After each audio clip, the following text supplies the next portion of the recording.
Le pape François est mort, mais pas avant d'avoir attendu que la lumière de Pâques déchire une fois de plus le voile du monde.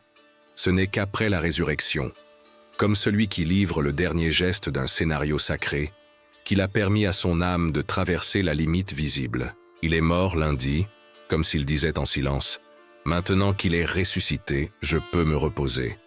Carl Jung aurait appelé cela la synchronicité. Rumi l'aurait appelé le retour à l'aimer. Nous, peut-être, appellerons cela un sens. Il lie à des morts qui semblent se produire selon une horloge invisible. Un temps qui ne se mesure pas en minutes, mais en symboles. Et le départ de François porte ce mystère. Il n'a pas été seulement le pape d'une époque, il a été le symbole vivant d'une transition de conscience, l'incarnation silencieuse de l'archétype du vieux sage, pas celui qui impose, mais celui qui écoute, celui qui n'a pas peur de s'agenouiller, non devant des rois, mais devant la douleur humaine. Et c'est pourquoi sa mort résonne comme la conclusion d'un cycle archétypique. François ne voulait pas être pape, et c'est pourquoi il est devenu le plus humain d'entre eux. Il a refusé les palais, rejeté les bijoux, choisi la maison Sainte-Marthe, échangé les chaussures rouges contre une démarche boiteuse, et des yeux fatigués, mais pleins de tendresse. Son règne a été une prière ambulante, et sa théologie, une écoute. Dans les heures les plus sombres de la pandémie, lorsque le monde s'agenouillait devant la peur, il est resté debout, seul, devant une place vide et mouillée de pluie. Et il nous a offert la phrase qui traverserait les générations. Avec Dieu, la vie ne meurt jamais. Mais qui était ce Dieu pour François? Ce n'était pas le Dieu du pouvoir, de la morale ou de la hiérarchie. C'était le Dieu des périphéries, des migrants, des femmes oubliées, le Dieu qui accueille ceux que le monde rejette. C'était le Dieu de Rumi, qui murmure dans l'obscurité. La douleur que vous ressentez est la porte par laquelle il entre. C'était le Dieu de Jung, qui n'habite pas seulement les cieux, mais qui émerge du plus profond de la psyché, lorsque l'ego se rend et que le soi s'éveille.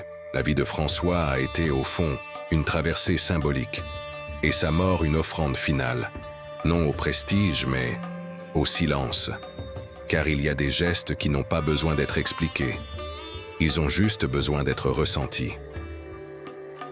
Le pape François est mort, mais celui qui a compris que l'amour est plus grand que le dogme, que l'humilité est plus forte que le pouvoir, et que le symbole guérit plus que le discours, celui-là continuera à parler, même dans le silence. Et aujourd'hui, peut-être, il nous demande juste cela.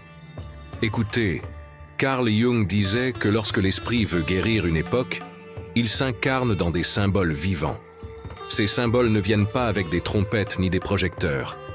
Ils arrivent discrètement, parfois en boitant, comme François, un vieil homme avec des douleurs aux genoux, mais avec un regard qui voyait les blessures du monde.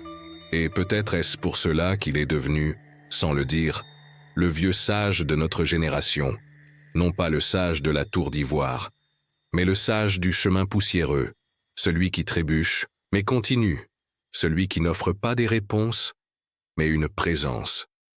Dans la psychologie archétypique, le vieux sage représente l'accès à la totalité intérieure.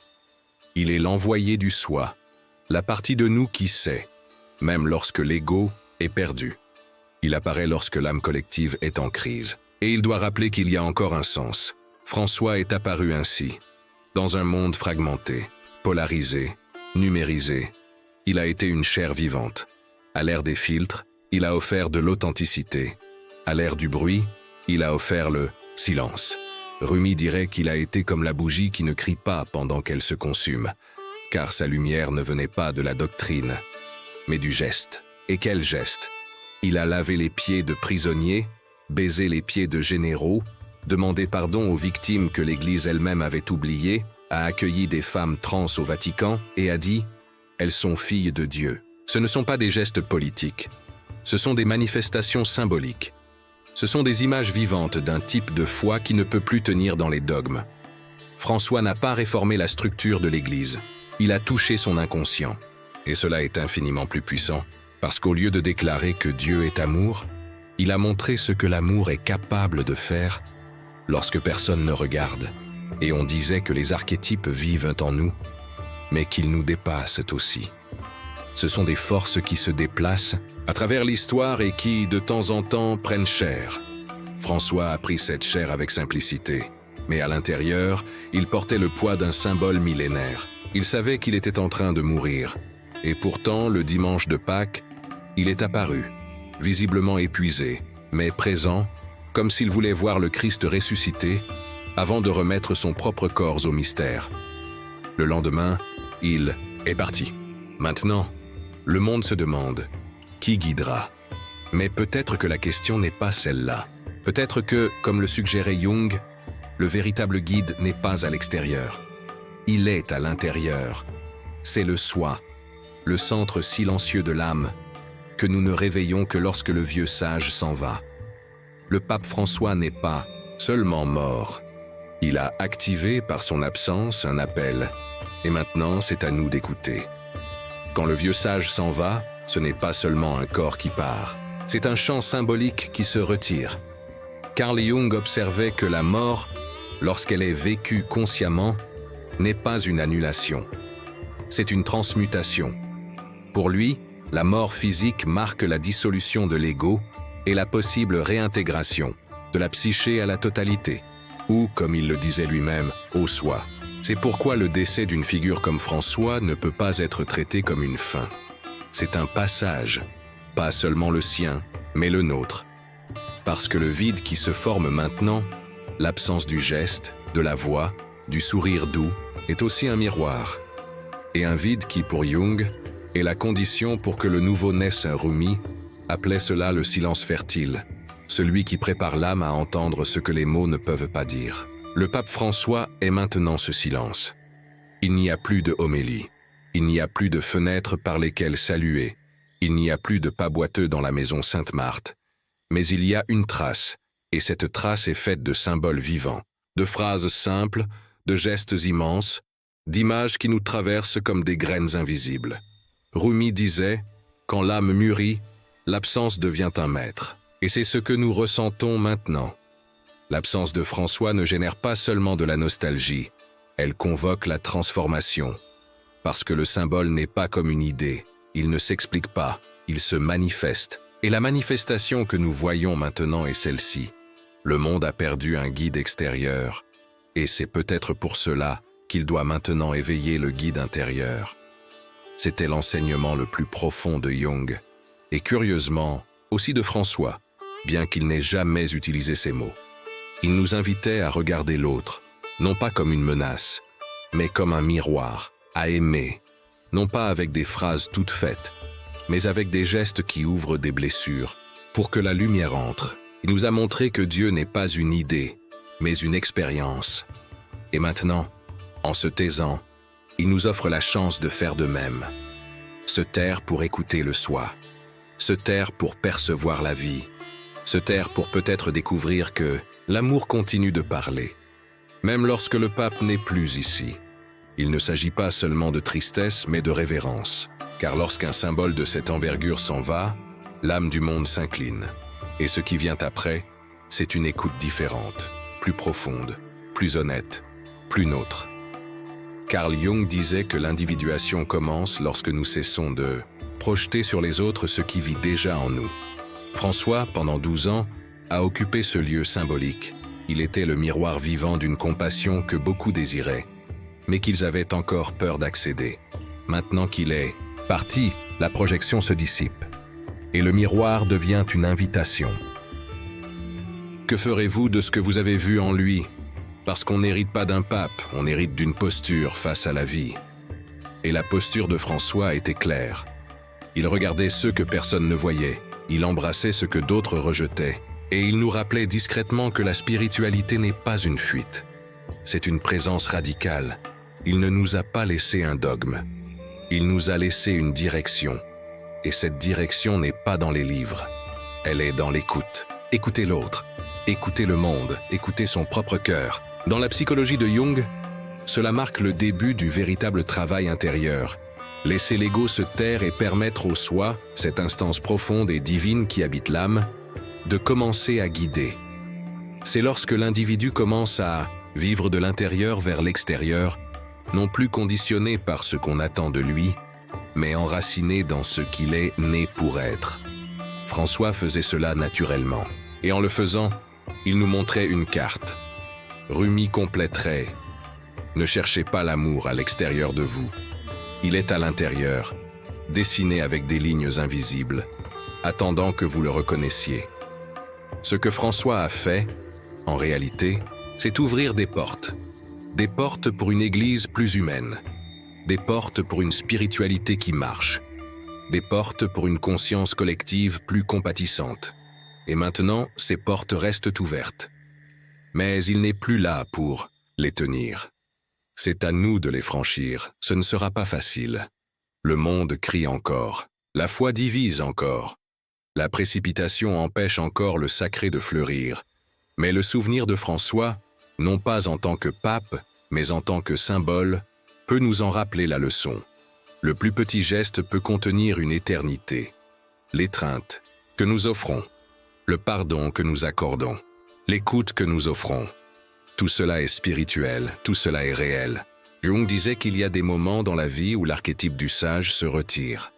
Et c'est justement dans cet espace vide que le disciple découvre que le maître a toujours été à l'intérieur. Peut-être que c'est là la mort de François. Non pas une fin, mais un appel à l'autonomie de l'âme. Il a accompli son rôle. Et maintenant, comme une bougie qui s'éteint pour que la lumière devienne intérieure, il nous laisse seuls, mais préparés. Après tout, l'amour qu'il a semé n'a plus besoin de vêtements blancs. Maintenant, il fleurit dans la peau de ceux qui l'ont compris. François souffrait. Cela était visible. Le corps déjà courbé, les pas lents, les pauses longues entre les mots. Mais il n'a jamais caché cette douleur. Il l'offrait. Et en faisant cela, il enseignait quelque chose que peu de maîtres osent révéler. Que la douleur, lorsqu'elle est acceptée, se transforme en lumière. Rumi écrivait « La blessure est l'endroit par où la lumière entre en vous ». Carl Jung disait qu'il n'y a pas de réveil de la conscience sans douleur, et que résister à la douleur, c'est rester à la surface de la vie. François n'a pas résisté. Il n'a pas cherché des anesthésies spirituelles, ni ne s'est caché derrière des titres ou des cérémonies. Il s'est permis d'être vu fragile, et peut-être que là réside la plus grande révolution de son pontificat. Ce ne sont pas les documents, ce ne sont pas les discours. C'était le corps, le silence, la présence. La souffrance de François ne criait pas, elle murmurait. Et dans ce murmure, il y avait une invitation. Regardez aussi votre douleur. Pas comme un échec, mais comme un passage. Jung appellerait cela le face-à-face avec l'ombre. Pas l'ombre du mal, comme beaucoup le pensent, mais l'ombre de ce qui n'est pas vu, de ce qui n'est pas accepté, de l'humain que nous repoussons sous le tapis de la foi. François a défait ce tapis et, en exposant sa propre limitation, il nous a donné la permission de faire de même. Il montrait qu'il est possible d'être spirituel même fatigué, même frustré, même blessé. D'ailleurs, peut-être que la véritable spiritualité ne naît que dans ces endroits-là.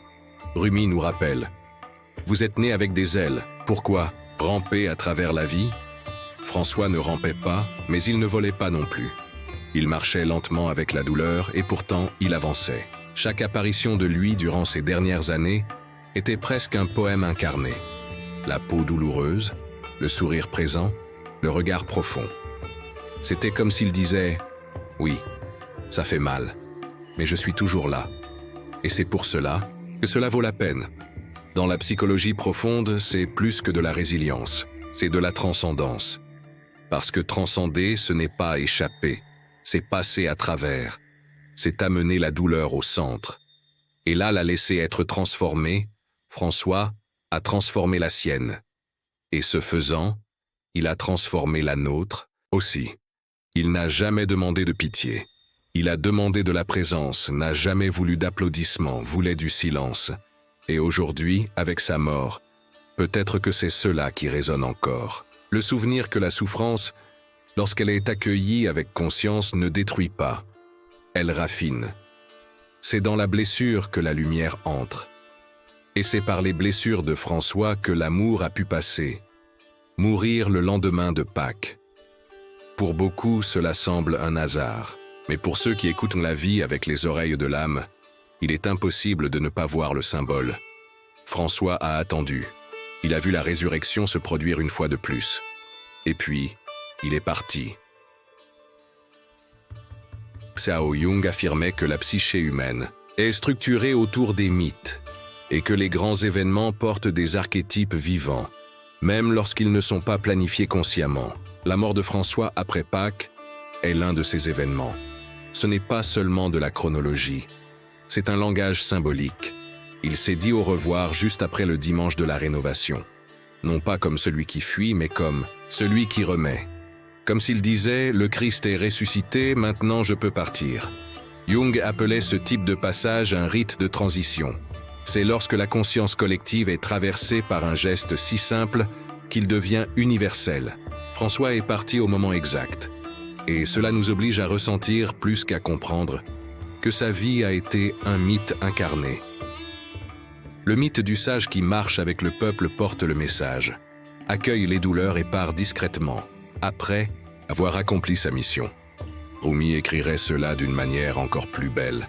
Vous êtes né avec la lumière, retournez à l'endroit d'où vous êtes venu. Retournez à la maison de l'âme. François est retourné, et en revenant, il nous a laissé quelque chose de rare, un geste de synchronie. Parce que mourir après la résurrection, c'est offrir au monde un symbole complet. C'est mourir après que l'espoir se soit déjà élevé. C'est partir sans laisser de ténèbres. C'est comme s'il disait « Vous n'êtes pas seul, la lumière est déjà revenue. Maintenant, avancez. » La théologie l'appellera pape, l'histoire l'appellera réformateur, mais l'âme le reconnaîtra comme un pont. Un pont entre la tradition et la compassion, entre la rigidité et la tendresse, entre la foi des cieux et l'amour de la terre. Jung disait que l'archétype du vieux sage apparaît lorsque le chaos menace d'engloutir le sens. François est apparu. Et maintenant, son départ a aussi ce rôle. Scellère le cycle. Il n'y a pas de scandale, il n'y a pas de crise. Il y a le silence. Et à l'intérieur de lui, un message qui n'a pas besoin d'être dit. Parce qu'il a été vécu. Le monde moderne est trop pressé pour percevoir les signes. Mais l'âme sait encore les lire. Et si tu t'arrêtes un instant, tu ressentiras que cette mort a un rythme ancien, comme si elle était écrite il y a longtemps dans les archives invisibles de l'esprit. Rumi disait « La vie est un écho. Ce que tu envoies revient. » François a envoyé de l'amour, du silence, de la présence. Et maintenant, l'écho est revenu, l'appelant à rentrer chez lui. Le symbole ne meurt pas, il change simplement de place. Carl Jung enseignait que lorsqu'une figure symbolique part, elle laisse un espace vide, un champ psychique qui doit être occupé, non par un autre idole, mais par la conscience de celui qui a été témoin. François est parti, et avec lui quelque chose s'est replié dans le monde extérieur. Mais ce quelque chose pulse désormais à l'intérieur. Il n'y a plus l'homme à la voix douce. Il n'y a plus le sourire lent à la fenêtre du Vatican. Mais il y a la trace, et elle ne demande pas de vénération, elle demande de la continuité. Rumi disait « Ne cherche pas un nouveau maître, sois celui que tu admires. Voici la proposition. Ce n'est pas suffisant de dire que François a été grand. Il faut vivre un peu de la grandeur qu'il a semée. Dans l'écoute, dans la tendresse, dans l'audace de demander pardon, dans le courage d'aimer ce qui est différent. » Jung appellerait cela le processus d'individuation. Le moment où le symbole collectif est assumé par l'âme individuelle et devient un chemin personnel. La mort de François ne demande pas seulement des larmes, elle demande des gestes. Elle demande que tu deviennes un pont là où il y avait un mur, elle demande que tu embrasses là où il y avait un jugement. Elle demande que tu reconnaisses, en toi, ce même élan de compassion qu'il incarnait. Car c'est ce que font les symboles. Ils ne demandent pas de suiveurs, ils demandent une transformation. Tu n'as pas besoin de répéter ces mots, mais tu peux répliquer l'esprit. Tu peux être celui qui écoute en profondeur, celui qui marche avec humilité, celui qui ne répond pas avec colère, mais avec présence. François faisait cela, pas avec perfection, mais avec vérité. Et c'est cette vérité qui nous rencontre maintenant, plus à l'extérieur, mais à l'intérieur. Rumi nous provoque avec une autre image. Tu n'es pas une goutte dans l'océan. Tu es l'océan entier. Dans une goutte, François était une goutte, mais il portait l'océan. Et maintenant, cet océan bouge en toi. Pas parce qu'il l'a ordonné, mais parce qu'il a montré. Il a montré qu'il est possible d'être spirituel sans être moralisateur, qu'il est possible d'être catholique sans être rigide, qu'il est possible d'être un leader sans vouloir le pouvoir. Il a montré que l'amour, lorsqu'il est vécu avec simplicité, est la plus grande force de transformation qui existe. Maintenant, cette simplicité t'attend, dans tes gestes, dans tes paroles, dans la manière dont tu regardes les autres et toi-même, François est mort, mais le symbole vit. Et si tu le permets, il peut fleurir en toi. Il y a des moments où le monde s'arrête, non à cause de catastrophes, ni de bruit, mais à cause d'un silence qui porte le poids de l'éternité. La mort de François est l'un de ces moments. Carl Jung nous a appris à voir au-delà des faits, à reconnaître que l'âme du monde s'exprime par des images, des symboles, des synchronicités. Et lorsqu'un symbole aussi lumineux s'éteint dans le temps, cela signifie qu'il se passe quelque chose de plus profond, quelque chose qu'on ne voit pas, mais qu'on ressent. François n'était pas seulement un pape, il était l'incarnation d'un cycle archétypal, la manifestation du vieux sage qui apparaît pour illuminer et qui part quand sa lumière a déjà été donnée. Rumi l'écrirait avec douceur. Ne dis pas qu'il est parti. Il a simplement franchi cette porte que tous nous franchirons un jour. Mais il l'a franchie après la résurrection. Et cela, dans le langage symbolique, signifie beaucoup. Cela signifie qu'il n'a pas fui la nuit. Il l'a traversée, a attendu l'aube de Pâques et seulement alors il s'est dissipé. Comme celui qui offre son propre corps à la continuité du mystère. Il n'y a pas eu de cri, il n'y a pas eu de spectacle. Juste une présence qui a cessé, et en cessant, elle est devenue plus présente que jamais. Et l'on disait que le CELF est le centre organisateur de la psyche. François, sans peut-être le savoir, nous a conduits à ce centre. Pas par des théories, mais par la manière dont il vivait et mourait. Il est mort comme symbole, il est mort comme silence, il est mort au moment juste. Et le moment juste, dans les choses de l'âme, c'est quand le message est déjà vivant au point de ne plus dépendre de la bouche qui l'a dit. François nous laisse au moment exact où sa présence n'a plus besoin de lui, car c'est maintenant à nous de la porter. Rumi disait « En mourant, ne pleurez pas pour moi, j'étais une pierre, maintenant je suis la mer. » Et François est cela maintenant, la mer, la brise, le symbole. Il n'est plus au Vatican, il est dans la mémoire de ceux qui l'a touché. Il est dans les petites décisions. Il est dans les douleurs que nous accueillons maintenant avec plus de courage. Il est dans le geste qui pardonne, dans la parole qui console, dans la main qui ne condamne pas. Il est parti, mais il a laissé la porte entr'ouverte. Et il a murmuré avant de partir, avec Dieu. La vie ne meurt jamais. Il n'a pas dit cela comme un espoir. Il l'a dit comme une certitude. Maintenant qu'il a franchi cette porte, nous savons que c'était vrai, parce que l'amour qu'il a cultivé, le symbole qu'il a incarné, la lumière qu'il a semée, rien de tout cela n'est mort, il est juste devenu invisible. Et comme tout ce qui est invisible, il nous guide désormais de l'intérieur. Il y a des départs qui font mal, et il y a des départs qui illuminent. Celui de François fait les deux choses en même temps, parce qu'il n'est pas parti d'un coup. Il s'est dilué comme quelqu'un qui ne meurt pas soudainement, mais se transforme peu à peu en vent. Le vent qui passe entre les arbres de la mémoire, le vent qui souffle dans les mots simples, le vent qui porte les graines de ce qu'il a semé en silence. Carl Jung disait que le soi se manifeste lorsque l'ego se rend. François a vécu rendu, pas au pouvoir, pas à la gloire, mais à la simplicité. Rumi dirait qu'il a été la bougie, qui ne brûlait pas pour elle-même, mais pour que les autres trouvent leur chemin. Aujourd'hui, la flamme s'est éteinte, mais la chaleur reste. Et ce que nous faisons de cette chaleur est notre choix. Nous pouvons la traiter comme de la nostalgie, ou comme une impulsion, comme un souvenir, ou comme une mission. François n'a laissé aucune recette. Il a laissé un parfum. Et les parfums ne se copient pas, ils se reconnaissent. Tu sais, quand tu es face à quelque chose de pur, tu le sens. Et si aujourd'hui, en pensant à François, ta poitrine s'élargit, si tes yeux s'humidifient sans raison, si un silence t'accueille de l'intérieur, alors tu es en train de sentir. Sentir ce que seul le symbole transmet, ce que l'âme reconnaît, avant que l'esprit ne comprenne. Il n'y a pas besoin de monument. L'héritage est déjà vivant. Il vit dans la tendresse sans explication, dans le courage d'être bon sans avoir à prouver, dans le choix d'écouter même quand on n'est pas d'accord, dans la foi qui ne juge pas mais accueille. Le pape François n'était pas un modèle, il était un rappel que c'est possible d'être humain et divin en même temps, que c'est possible d'aimer sans peur, de guider sans dominer, de croire sans exclure. Il n'a rien créé de nouveau. Il a simplement nettoyé la poussière des vérités anciennes et les a rendues au cœur des gens. Maintenant, il est parti. Et cela, pour le monde, est une perte.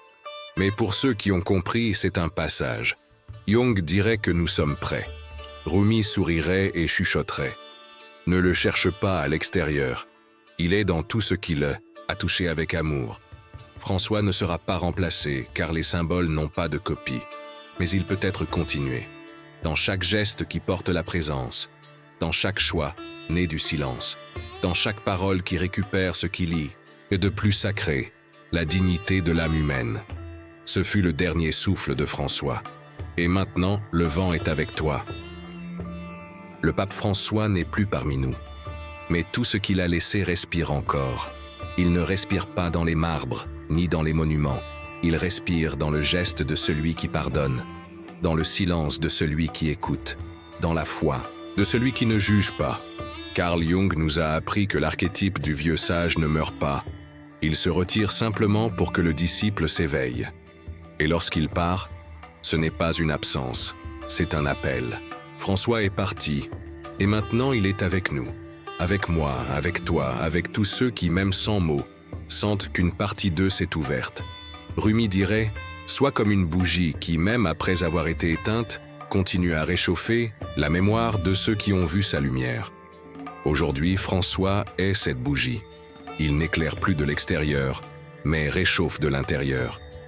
Et peut-être que cela est encore plus puissant, parce qu'aujourd'hui, le geste est le nôtre. Maintenant, c'est nous qui pouvons accueillir sans juger, écouter sans interrompre, parler sans blesser, aimer sans exiger. C'est l'héritage invisible qu'il a laissé, et tu peux le porter où tu veux. Il ne pèse pas, il ne prend pas de place, mais il transforme tout ce qu'il touche. Si ce message a touché quelque chose en toi, écris dans les commentaires la phrase que François nous a donnée, et qui est maintenant encore plus vraie. Avec Dieu, la vie ne meurt jamais. Cette phrase est une graine, une prière, un portail. Et peut-être, en l'écrivant, tu n'honores pas seulement quelqu'un qui est parti, mais tu réveilles quelque chose qui dormait en toi. François a vécu peu, mais il a vécu immensément. Et maintenant l'éternité prend soin de lui. Que cette vidéo ait été un voyage et que le vent doux qui a touché le cœur de millions continue de souffler à travers chacun de nous. Va en paix, François. Ta lumière est restée.